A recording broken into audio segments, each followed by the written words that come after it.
Vikings, let's win the game. Vikings fans, something big is happening behind the scenes in Minnesota. Even out of the bigger fight, that locker room is still playing to win. And believe this, that decision is stirring up real controversy.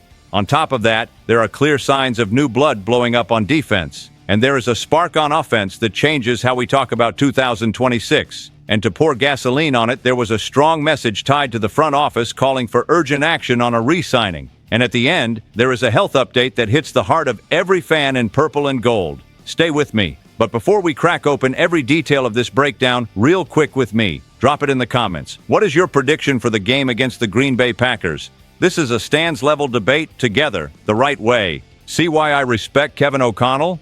After the team was eliminated from the playoffs, a lot of people were calling for them to shut it down. Just lose out and lock in a higher pick in the draft. But he did not buy that. And the locker room did not buy it either. The Vikings were 4-8 and looked cooked. Then December hit, and out of nowhere, 3 straight wins. There was that Christmas Day punch to the Lions, 23-10, inside U.S. Bank Stadium. And that noise, my friend, sounded like a January game. I laughed on my couch because it was exactly what I wanted to see. O'Connell talked about great practices. He talked about good energy. He talked about leadership holding the line. And you can see it on the screen. You see guys running through the whistle. You see blocks happening away from the ball. You see the defense celebrating together. To be honest with you, I would rather watch a team like this than a team doing math to lose. And there is another thing that matters. Winning in December changes how a roster walks into the offseason. Fans in purple and gold feel it. Rookies feel it. Veterans feel it. You start believing you can fix what is bent without tearing everything down. And yes, I know, there is no postseason. It hurts. But winning right now is not an empty win. It is a message. It is proof this group does not fold when it gets tight. Now look at Week 18. Green Bay Packers in Minneapolis. Direct rival. A game that feels like payback. And there is a great twist here. The Vikings can finish the year with a winning record even after that ugly stretch, and they can shove the Packers into the playoffs limping, mentally and physically. That is the kind of thing the Purple Faithful never forget. Rivalry is like that. You do not pick the moment. You show up. And notice how O'Connell answered all the noise. No drama, no excuses. He basically said, "We practice to win." Period. That matches what the fan base demands. Real competition. Nobody asking to wave a white flag. When a coach stands on that, the roster follows. If they do not, the locker room splits. This one did not split. And let me give you a stands-level read you do not hear everywhere. This time of year is a character test. Anyone playing hard right now is saying they deserve to be here in 2026. Anyone disappearing, we remember immediately. And if they close it with one more win, the whole story shifts. Winter feels lighter, the locker room walks taller, and the foundation for 2026 gets clearer. I still want to see this offense take one more step, all right?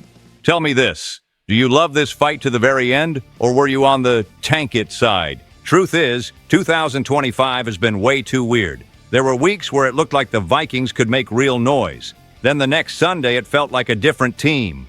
3 quarterbacks rotating, injuries since September, and still, in the middle of the mess, there were signs I am not ignoring.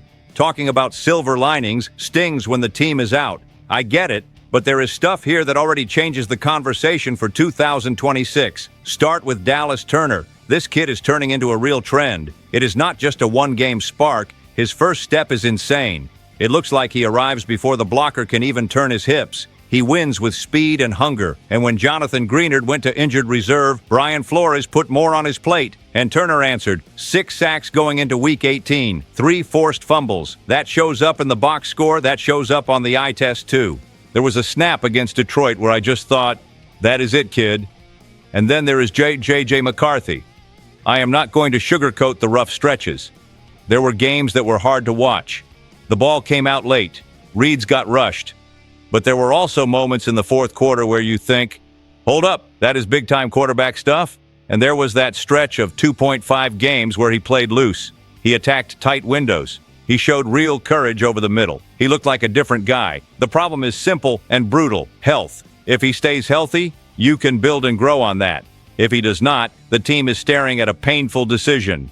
Another thing that got me fired up was Jalen Redmond. Nobody had that name on a preseason breakout list. Now look at him, stuffing the run, knocking down passes at the line, getting into the backfield. pushing the pocket from the middle, and still carrying a strong PFF grade going into Week 18.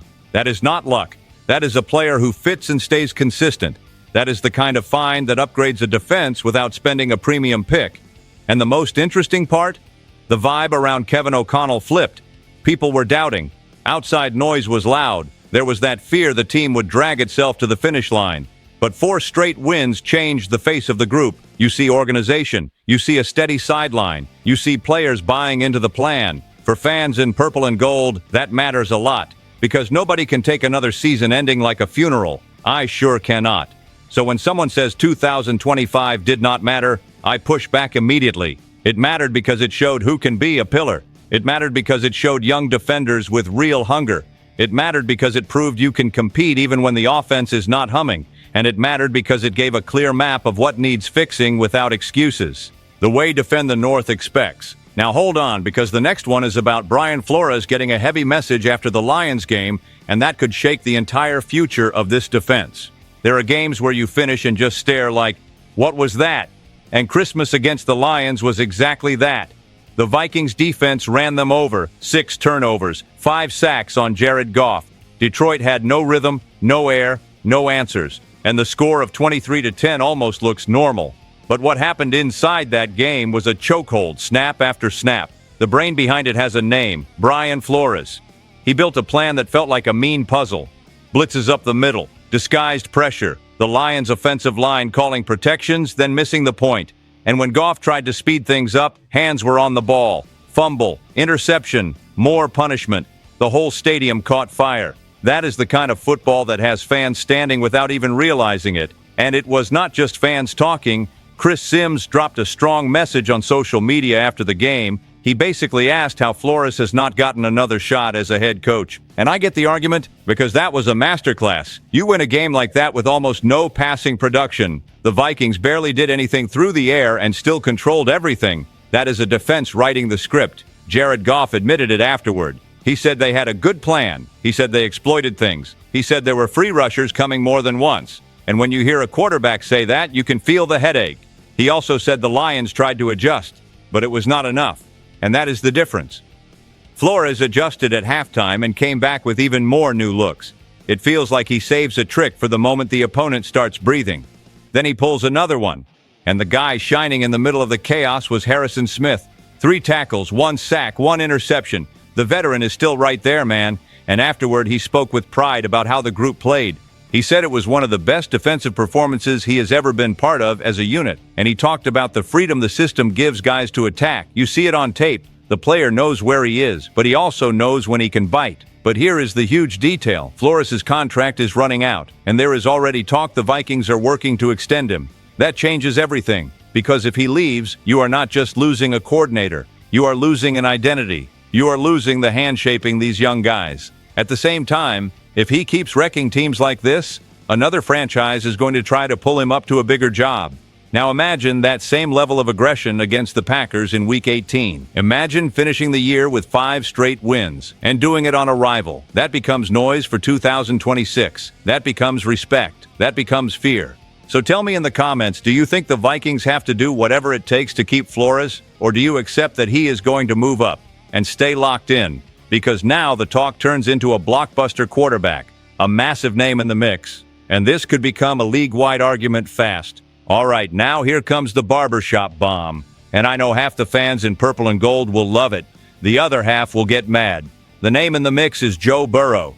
Yes, that Joe Burrow. And before anyone yells, "No way," listen to what popped up. The insider who put Minnesota on a watch list was Jonathan Jones from CBS Sports. He is not saying a deal is happening. That is not the point. The point is, if Burrow ever became available, there are teams that would hit the gas. And among those teams, he mentioned the Vikings, along with the Raiders, Browns, Jets, and a few more. That immediately lights up the debate because quarterback is everything in this league.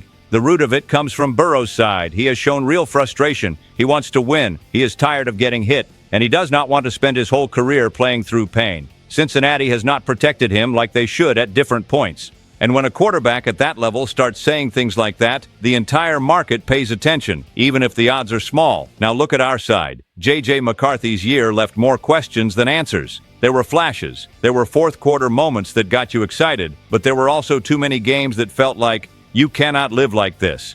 And when a team does not feel settled at quarterback, it checks the window. Fair or not? The NFL is brutal like that. And then comes the part that makes people dream. Joe Burrow with Justin Jefferson. Just picturing it gives you chills. Jefferson creating separation. Burrow dropping the ball on the dot.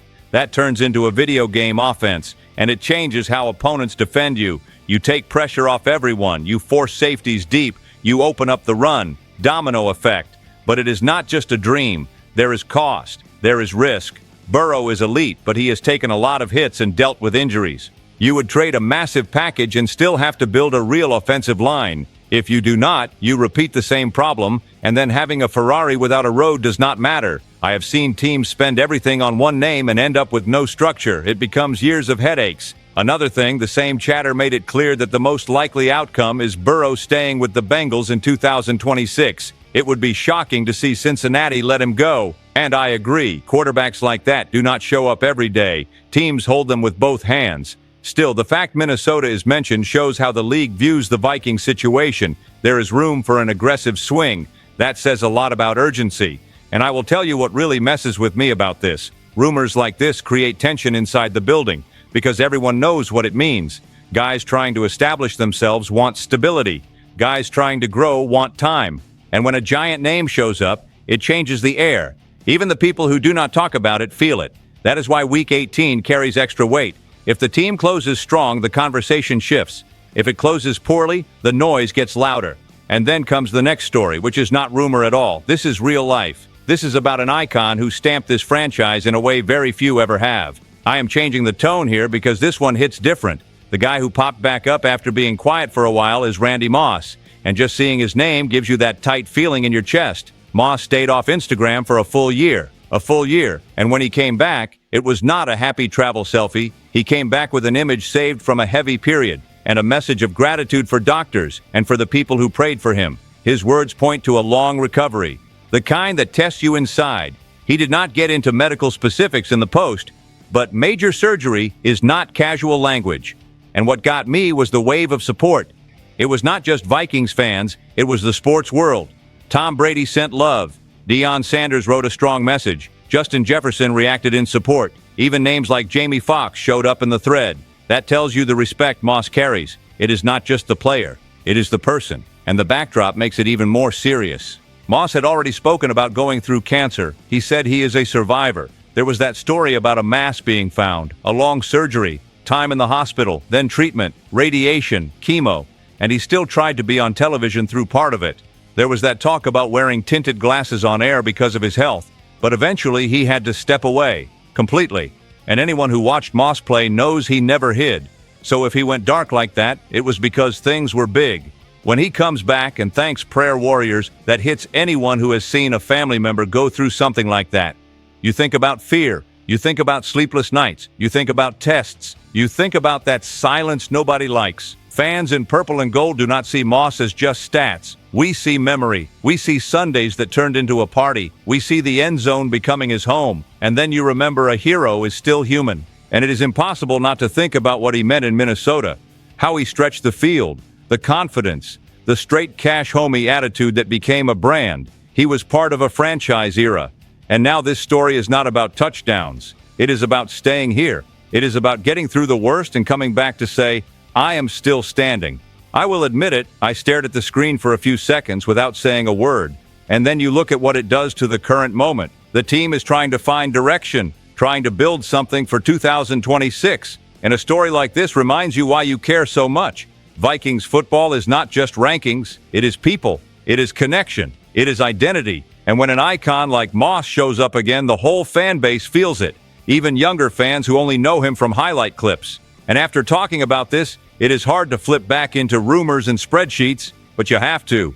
Because everything we talked about today points to one place. And that is what I am about to say right now, tying this whole breakdown together the way it deserves. Think about the full picture.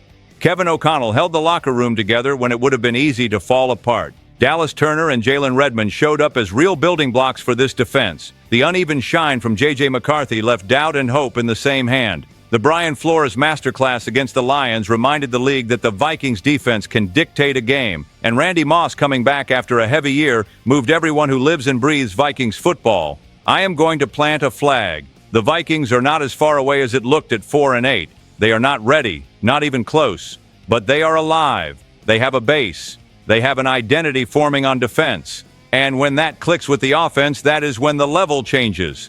Now talk to me. Comment right now. This space belongs to everyone who lives and breathes Vikings football. I want to know which of these stories hit you the hardest and what you would do with 2026 on your mind. Stay tuned. SKOL Vikings, let's go.